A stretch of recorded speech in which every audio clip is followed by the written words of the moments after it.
and welcome to my YouTube channel. I am going to upload the whole syllabus of anatomy including upper limb, lower limb, thorax, abdomen, pelvis as well as CNS. Today my new topic is diaphragm. Let's begin with the introduction.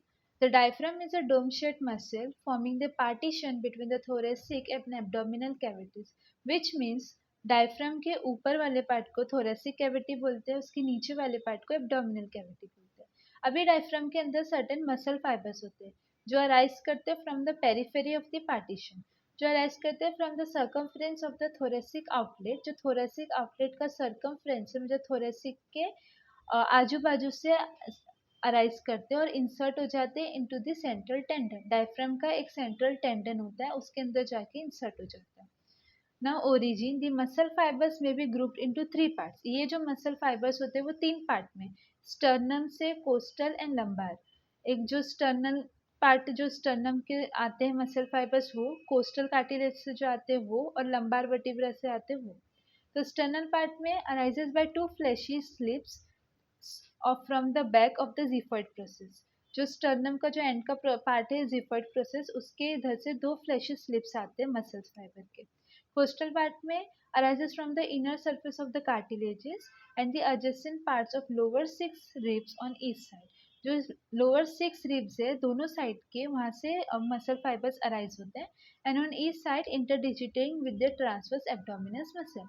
जो transverse abdominal muscles जो side में आपके abdominal muscles part of abdominal muscle है, बीच में आपका rectus abdominis होते हैं, यहाँ से ट्रांसवर्स एब्डोमिनस मसल होता है, तो वहाँ से अराइज होते हैं. फिर लंबर पार्ट में arises from the medial and lateral lumbocostal arches and from the lumbar vertebra by the right and the left crura. Now there is partition sub parts in this lumbar part. So one first is medial lumbocostal arch और medial arcuate ligament. ये बहुत famous है, आपको बार बार आगे भी topics में आएगा. Medial arcuate ligament, lateral arcuate ligament. तो देखते ये है क्या.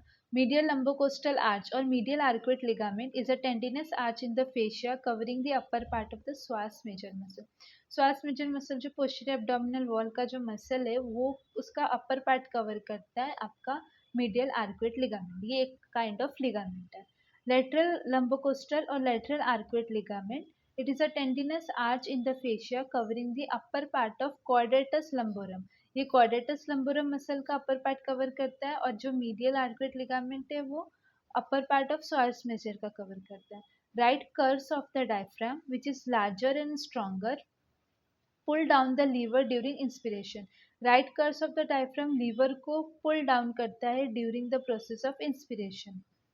Left curves of the diaphragm arises corresponding a part of the upper two lumbar vertebra.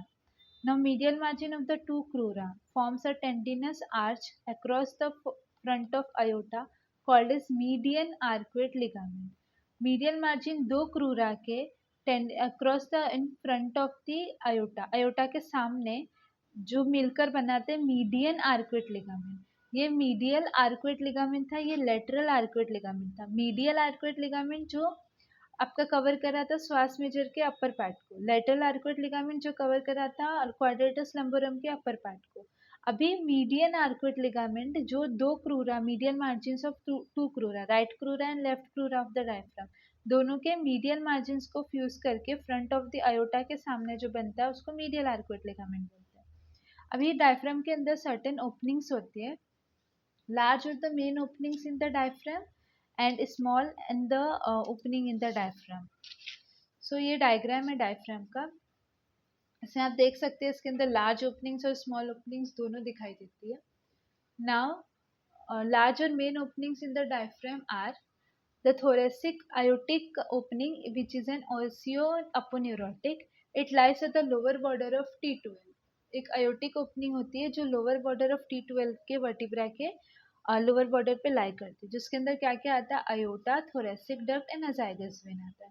तो यहाँ पे हम देख सकते हैं इधर अयोटा आ रहा है, ये अजाइगस वेन है, ये थोरेसिक डक्ट है. ये कहाँ पर है ये opening, it is eight the level of lower border of T12. Now esophageal opening which lies in the muscular part of the diaphragm at the level of T10.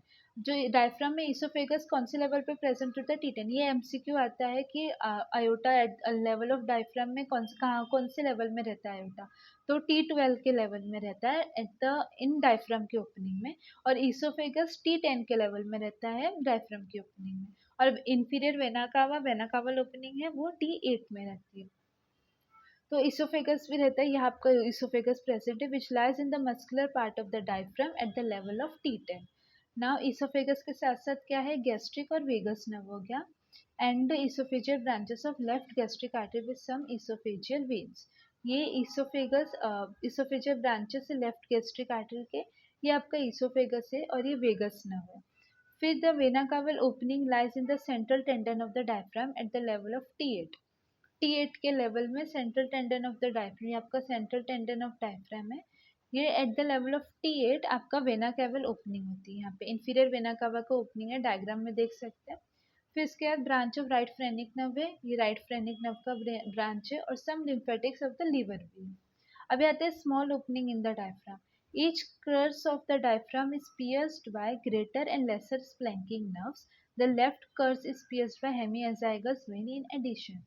ये आपका दो कर्स है, राइट है ये लेफ्ट है। द लेफ्ट कर्स है, इसमें greater and lesser स्प्लैंकिंग nerve दोनों में, बट लेफ्ट कर्स के अंदर आपका एक एडिशन है हेमियाजाइगस वेन भी। फिर सिंपैथेटिक चेन है, ये स्मॉल ओपनिंग्स है। फिर सब कोस्टल नर्व एंड वेसल, ये आपके सब कोस्टल नर्व एंड वेसल है। फिर superior epigastric vessels in some lymphatics between the origin of the diaphragm from the xiphoid process and seventh costal cartilage. ये superior epigastric vessels है और some lymphatics है between the origin of the diaphragm and between the origin of the diaphragm from the xiphoid process, जो xiphoid process है और seventh costal cartilage के बीच में जो space होता है उसको हम बोलते हैं Leydig space और foramen of Morgagni। इसको फोरामेन ऑफ मॉर्गेग्नी बोलते हैं, लेरी स्पेस बोलते हैं। कहाँ पे? जो जिफर्ड प्रोसेस और सेवन कोस्टल कार्टिलेज के बीच में होता है, जहाँ से सुपीरियर एपिगेस्ट्रिक वेसल्स भी और सम लिम्फेटिक्स भी पास होता है। Now musculophrenic vessels, intercostal nerve and vessels and left phrenic vessels. So this was all about the diaphragm, कि डायफ्राम के मेजर ओपनिंग्स होती है और माइनर ओपनिंग होती है। मेजर ओपनिंग के अंदर हम तीन पार्ट में याद रखेंगे। दी आयोटिक ओपनिंग होती है at the level of T12, then esophageal opening होती है at the level of T10, फिर इंफीरियर वेना कावल ओपनिंग रहती है at the level of T8। T12 पे आयोटिक ओपनिंग जिसके अंदर आयोटा, थोरेसिक डक्ट और आपकी अजाइगस वेन होती है। फिर उसके बाद इसोफेजियल में eight the level of T10 जिसके अंदर oesophagus, esophageal branches of left gastric artery and इसके साथ साथ वेगस नर्व भी रहती है। फिर उसके बाद वेना कवल ओपनिंग में जो लाई करती है in the central tendon of the diaphragm, उसके अंदर eight the level of T8 होती है। ये ट्रांसमिट करता है इंफीरियर वेना कावा को, लिम्फेटिक्स ऑफ द लीवर को and branch of right phrenic nerve को। स्मॉल ओपनिंग्स के अंदर राइट एंड लेफ्ट क्रूरा दोनों भी ग्रेटर एंड लेसर स्प्लैंकिक नर्व से पियर्स्ड होते हैं। उसके साथ साथ जो लेफ्ट क्रूरा है उसके अंदर एडिशन होती है कौन सी? हेमियाजाइगस वेन। फिर सिंपैथेटिक चेन भी होते हैं, फिर सबकोस्टल नर्व एंड वेसल भी रहते हैं, फिर सुपीरियर एपिगेस्ट्रिक वेसल्स रहते हैं। ये कहाँ पर है? जिफर्ड प्रोसेस और सेवन कोस्टल कार्टिलेज के बीच में। अभी जो इसका जो स्पेस है दोनों के बीच में उसको हम बोलते हैं स्पेस ऑफ लेरी या फिर फोरामिन ऑफ मॉर्गेग्नी। फिर मस्कुलोफ्रेनिक वेसल्स भी होते हैं जो डायग्राम में नहीं है, इंटरकोस्टल नर्व एंड वेसल भी होते हैं और लेफ्ट फ्रेनिक नर्व भी होती है।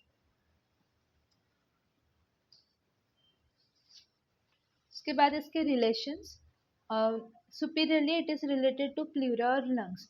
ये आपका डायफ्राम है, ये आपका ऊपर पूरा थोरैक्स से रिब्स है, ये नीचे पूरे आपके एब्डोमिनल के मसल, इंटेस्टाइन वगैरह, लीवर वगैरह सब ऊपर रिब केज है। ये डायफ्राम है, ऊपर थोरैसिक कैविटी है, नीचे एब्डोमिनल कैविटी।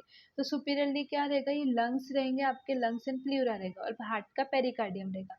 हार्ट नहीं डायरेक्टली उसके रिलेशन में क्योंकि हार्ट कवर रहता है आपका पेरिकार्डियम से।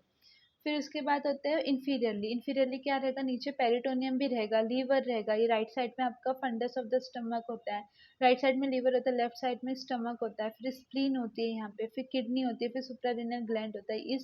यहाँ इस लेवल तक आपका डायफ्राम एक्सपेंडेड रहता है। पेरिटोनियम होगा, लीवर होगा, fundus of stomach, spleen, kidney, suprarenal gland. Now nerve supply, motor phrenic nerves which is ventral lemma of C4, C3, C5. Then sensory, the phrenic nerves are sensory to the central part and lower T6 are sensory to the peripheral part of the diaphragm. जो phrenic nerve है वो sensory है to central part तक की, और lower T6 है वो sensory है to the peripheral part of the diaphragm. Clinical anatomy, hiccups मतलब उचकी आती है which is a result of spasmodic contraction of the diaphragm. क्यों उचकी आती है? स्पाज्मोटिक कॉन्ट्रैक्शन होता है बार बार डायफ्राम का, इसकी वजह से उचकी आती है। और इसके अंदर दो दो वजह से हो सकता है, दो रीजन है। Peripheral due to the local irritation of the diaphragm और इट्स नर्व, और central due to the irritation of hiccup center in the medulla. In this, uremia is an important cause of hiccup. So this was all about the anatomy of diaphragm. I hope you understood the topic. If there is any query, please do comment in the comment section. And if you like my video, subscribe to my channel and follow it for more videos. Thank you.